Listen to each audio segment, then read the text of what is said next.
Hi ನಮಸ್ತೆ. ಇವತ್ತಿನ blog start ಮಾಡ್ತಾಯಿದ್ದೀನಿ. ಬೆಳಗ್ಗೆನೇ ಎದ್ದು ಕೆಲಸ ಎಲ್ಲ ಮುಗಿಸಿ ತಿಂಡಿ ಮಾಡೋಣ ಅಂದ್ಬಿಟ್ಟು ಪುಳಿಯೋಗರೆ ಮಾಡಿದ್ದೆ. ತಿಂಡಿ ಎಲ್ಲ ತಿಂತಾಯಿದ್ದೋ. ಇವಾಗ ನಮ್ಮ ದೊಡ್ಡಮ್ಮನೂ ನಮ್ಮ ಮಕ್ಕಳು ಎಲ್ಲ ನಾವು ಎಲ್ಲ ತಿಂತಾಯಿದ್ದೋ.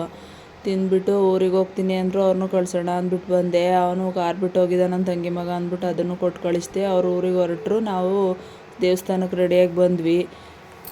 ದೇವಸ್ಥಾನಕ್ಕೆ ಹಣ್ಣು ಕಾಯಿ ಮಾಡಿಸಿರ್ಲಿಲ್ವಲ್ಲ ಅಂದ್ಬಿಟ್ಟು ಹಣ್ಣು ಕಾಯಿ ಮಾಡಿಸೋಣ ಅಂತ ಬಂದ್ವಿ. ದೇವಸ್ಥಾನದಲ್ಲಿ ಒಳಗಡೆ ಏನು ಹಣ್ಣು ಕಾಯಿ ಮಾಡೋದೇ ಇಲ್ಲ, ಹೆಚ್ಚಿದ್ರೆ ನೀರು ಎಲ್ಲ ಗಲೀಜಾಗುತ್ತೆ ಅಂದ್ಬಿಟ್ಟು ಆಚೆನೆ ಮಾಡಿದರು. ನಾವು ಮಂಗಳಾರತಿ ತಗೊಂಡು ಬಂದ್ವಿ. ಇನ್ನು ಆಟ ಆಡ್ಸೋಣ, ಯಾವತ್ತೂ ಮಳೆ ಬತ್ತಲ್ಲ ಆಟ ಆಡ್ಸೋಕ್ಕಾಗಿರಲಿಲ್ಲ ಅಂದ್ಬಿಟ್ಟು ಆಟ ಆಡ್ಸೋಣ ಅಂತ ಬಂದೆ. ಅದರಲ್ಲಿ ಬ್ರೇಕ್ ಡ್ಯಾನ್ಸು ಆ ಥರ ಎಲ್ಲ ಇತ್ತು.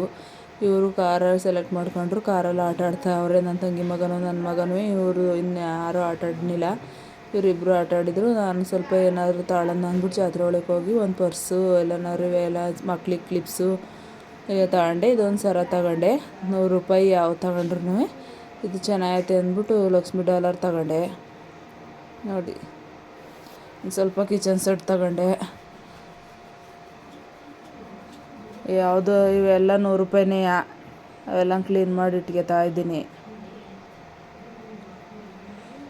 ಆವಾಗ ಅವು ಪಿಂಗಾಣಿ ಆಗಿರೋದ್ರಿಂದ ಎಲ್ಲರೂ ಹಾಕಿದ್ರೆ ಹೊಡೆದೋಗುತ್ತೆ ಅಂದ್ಬಿಟ್ಟು ಆವಾಗಲೇ ತೊಳೆದು ಇಟ್ಕೊಂಡು ನೀಟ್ ಮಾಡಿ ಎಲ್ಲನೂ ಸಕ್ಕರೆ ಒಂದು ಉಪ್ಪು ಎಲ್ಲನೂ ಹಾಕೊಂಡು ಇಟ್ಕೊಂಡೆ.